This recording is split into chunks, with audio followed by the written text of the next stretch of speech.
जय हिंद सभी स्टूडेंट को स्वागत है आप सभी छात्रों का आज की क्लास में। प्यारे बच्चों, अगर आप भी बिहार बोर्ड से क्लास 9 की पढ़ाई कर रहे हैं तो आज की क्लास को बहुत अच्छे से देखिएगा।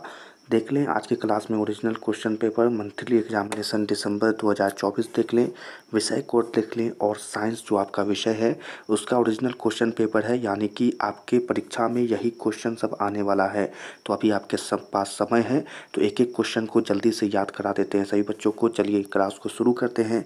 विषय कोड देख लीजिए और आपको पता है कि 30 ठो क्वेश्चन पूछा जा रहा है, पर बनाना कितना है तो 25 ठो है। ठीक है, तो यह सब बातों पर ध्यान नहीं देंगे, बस क्वेश्चन याद करना शुरू करते हैं। क्वेश्चन देख लें, ऊर्जा का व्यावसायिक मात्रक क्या होता है। पहला क्वेश्चन जो आपसे पूछेगा प्यारे बच्चों वह है ऊर्जा का व्यावसायिक मात्रक क्या होता है। तो याद रखना है किलोवाट घंटा होगा। तो पहला का क्या होगा, पहला का होगा सी। याद करते हुआ चलिएगा, पहला नंबर क्वेश्चन का आंसर होगा सी। दूसरा नंबर क्वेश्चन जो आपसे पूछ रहा है प्यारे बच्चों वो हो जाएगा, दूसरा नंबर क्वेश्चन है कि आपके शरीर की स्थितिज ऊर्जा न्यूनतम होती है। दूसरा नंबर क्वेश्चन है और इसका आंसर क्या हो जाएगा, जमीन पर लेटने पर। ठीक है, तो दूसरा नंबर क्वेश्चन आंसर क्या होगा, आंसर हो जाएगा प्यारे बच्चों डी, जमीन पर लेटने पर। याद करिएगा, दूसरा का डी हो जाएगा। तीसरा नंबर क्वेश्चन जो सही बच्चों से पूछा जा रहा है, किसी वस्तु की गतिज ऊर्जा निर्भर करती है। तीसरा नंबर क्वेश्चन पूछा जा रहा है सही बच्चों से कि किसी वस्तु की इस गतिज ऊर्जा निर्भर करती है। तीसरा नंबर क्वेश्चन है, देख लें तीसरा नंबर क्वेश्चन है और जो इसका आंसर होगा वो हो जाएगा प्यारे बच्चों तीसरा नंबर क्वेश्चन। यहाँ पर देख ले, यहाँ पर इसका पूरा आंसर है। तो तीसरा नंबर क्वेश्चन जो पूछा जा रहा है और इसका जो आंसर है वो होगा वेग दोनों पर। ठीक है, बोथ इस मास यानी कि द्रव्यमान और वेग दोनों पर, यानी कि डी हो जाएगा आंसर। तीसरा का क्या हो जाएगा, डी हो जाएगा। एकदम बढ़िया से याद कर लीजिए, तीसरा का डी होगा। चौथा नंबर क्वेश्चन जो आपसे पूछेगा परीक्षा में वो होगा, जब एक पत्थर को धागे से बांधकर वृत्ताकार पथ में घुमाया जाए तो धागे पर पत्थर के द्वारा किया गया कार्य क्या होगा। क्वेश्चन कैसा है, चौथा नंबर क्वेश्चन है और इसका आंसर क्या होगा, आंसर होगा 0। ठीक है, तो याद रखना है चौथा का क्या होगा, चौथा का हो जाएगा सी। ठीक है, चलिए अगले क्वेश्चन को देखेंगे। अब पाँचवा नंबर क्वेश्चन जो आपसे पूछेगा, सर्वता पर कम आवृत्ति की तरंगों को क्या कहते हैं। पाँचवा नंबर क्वेश्चन जो है प्यारे बच्चों आपके परीक्षा में जो आ रहा है उसका आंसर होगा प्राश्रव्य, यानी कि ए जो है आपका आंसर हो जाएगा। पाँचवा का आंसर क्या होगा, पाँचवा का आंसर ए होगा, एकदम याद रखिएगा। चलिए छठा नंबर क्वेश्चन जो आपसे पूछेगा जल्दी से देख लीजिए, किसी एकांक क्षेत्रफल से 1 सेकंड में गुजरने वाली ध्वनि ऊर्जा को क्या कहते हैं। क्वेश्चन नंबर कितना है, छठा है और इसका जो आंसर हो जाएगा वो हो जाएगा भी, ध्वनि की तीव्रता। यानी कि छठा का आंसर क्या निकल कर आया, छठा का आंसर हो जाएगा बी। तो एकदम याद रखते हुआ चलिएगा। चलिए सातवां नंबर क्वेश्चन जो आपसे पूछेगा, जब हम एक कुंडली के स्प्रिंग गिराते हैं तब उसका प्रत्यास्थ स्थितिज ऊर्जा क्या होगा।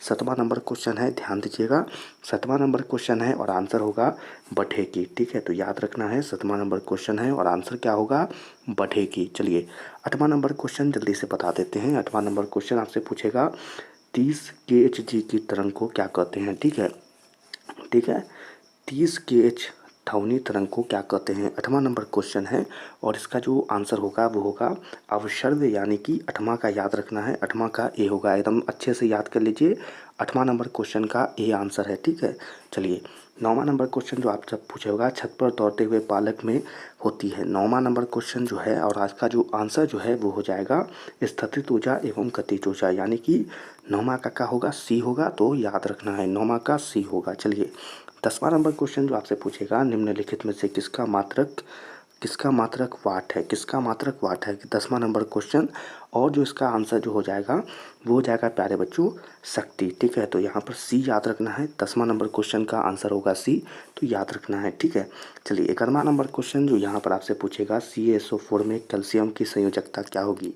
11वां नंबर क्वेश्चन है और इसका जो आंसर होगा वो होगा 0। ठीक है, तो यानी कि आपको याद क्या रखना है, आपको याद रखना है प्यारे बच्चों 11वां नंबर क्वेश्चन है और 11वां का आंसर होगा डी। ठीक है, तो बढ़िया से याद रखना है और जल्दी से 12वां नंबर क्वेश्चन को देखना है, फास्फोरस की संयोजकता क्या होती है।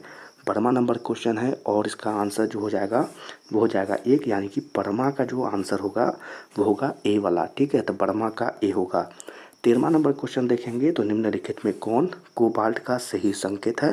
13वां नंबर क्वेश्चन है, आंसर क्या होगा इसका, आंसर होगा CO, यानी कि 13 का भी ए होगा, तो याद रखना है। चलिए 14 जो आपसे क्वेश्चन पूछेगा वो होगा निम्नलिखित में कौन बहुपरमाणुक अणु है। ठीक है, तो 14 नंबर क्वेश्चन है।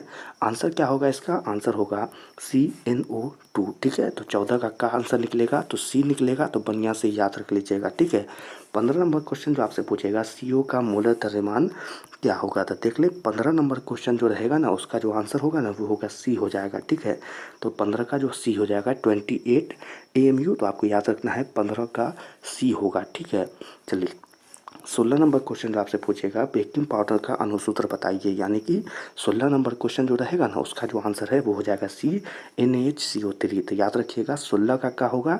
सी हो जाएगा, बढ़िया से याद करते हुआ चल जाइए। चलिए 17 नंबर क्वेश्चन जो आपसे पूछेगा ना पोटासियम से पूछ रहा है, तो K+ जो इलेक्ट्रॉनों की संख्या क्या होगी। 17 नंबर क्वेश्चन रहेगा, इसका जो आंसर आपको बनाना है वो ए बनाना है, यानी कि 18। तो याद रखिएगा 17 का ए हो जाएगा। चलिए 18 का बता दे रहे हैं। सोडियम का परमाणु द्रव्यमान 23U है, तो 46 सोडियम में संख्या पूछा जा रहा है। ठीक है, तो 18वां नंबर क्वेश्चन जो रहेगा उसका आंसर 1 हो जाएगा, यानी कि 18वां का ए हो जाएगा, तो याद रख लीजिएगा। चलिए 19वां नंबर क्वेश्चन जो आपसे पूछेगा परमाणु के नाभिक के नज़दीक कौन सी कक्षा होती है। 19वां नंबर क्वेश्चन जो है ना उसका जो आंसर है वो हो जाएगा सी, यानी कि M। तो याद रख लेना है 19 का सी हो जाएगा। 20वां नंबर क्वेश्चन जो आपसे पूछेगा ना किसी तत्व की X ऑक्साइड का सूत्र H2O3 है, तो इसके सल्फेट की सूत्र बताइए। 20वां नंबर क्वेश्चन जो आपसे पूछेगा उसका जो है ना सी बता देना है, तो बर्मा का क्या हो जाएगा? सी हो जाएगा H2SO4 होल 3। ठीक है, चलिए अगला क्वेश्चन देखिएगा। अगला जो है ना 21वां नंबर क्वेश्चन है, श्वेत क्रांति संबंधित है। तो 21वां नंबर क्वेश्चन जो आपसे पूछेगा तो उसका जो है ना सी बना करके आना है। 21वां का क्या हो जाएगा?